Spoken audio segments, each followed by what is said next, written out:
Israel के साबिक वज़ीर-ए-आज़म ने अगली लड़ाई का इंदिया भी दे दिया कि अगली लड़ाई हमने किसके साथ लड़नी है। उन्होंने कहा जी अगर उर्दगान इसी रास्ते पर चलते रहे तो ईरान से निपटने के बाद हमें तुर्की से भी लड़ना पड़ सकता है।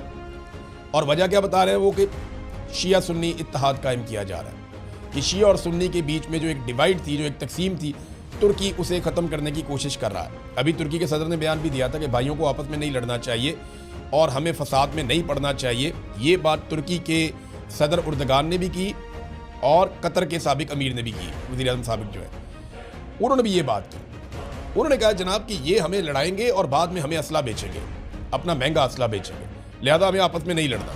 वो ये कहते हैं कि अगर उर्दगान शिया और सुन्नी के इत्तेहाद समेत कोई भी इस्लामी इत्तेहाद बनाने की कोशिश करेगा तो हम उसे दहशतगर्दी और इसराइल के लिए बराह रास्त खतरा समझेंगे। हम खामोश नहीं बैठेंगे। हम अपने इत्तेहादियों के साथ दुनिया के सबसे बड़े एटमी खतरे को ख़त्म करने के लिए खड़े हैं, लेकिन नई दहशतगर्दी या नए महाज या शिया सुन्नी इत्तेहाद की शक्ल में कोई भी नया खतरा खुद पर नहीं आने देंगे। अगर ज़रूरत पड़ी तो इसराइल फैसला कुन कार्रवाई करेगा। अब सिर्फ मेरी एक बात आप लोग सारे गौर से सुन लें।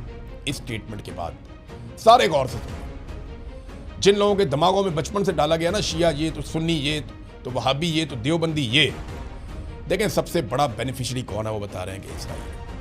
वो खुद बता रहा है कि शिया सुन्नी इत्तेहाद नहीं होना चाहिए, इनमें लड़ाई लगी रहनी चाहिए, इनमें नफरत का बीज जो बोया गया है उसको पनपना चाहिए। वो शिया और सुन्नी फसाद का फ़ायदा उठाते हैं और अब ये बात हर शिया को और हर सुन्नी को समझनी चाहिए कि लड़ने का क्या फ़ायदा है। आपस में इत्तेहाद भाईचारा होना चाहिए और प्यार मोहब्बत से रहना चाहिए। लड़ाई झगड़ा जो है वो किसी के भी हक में नहीं है। दुनिया में कहीं लड़ाई नहीं होनी चाहिए, लेकिन ये शिया सुन्नी फसाद, इसके पीछे इसराइल जो है वो इसको किस एंगल से देखता है ये मैंने आपके सामने रख दिया।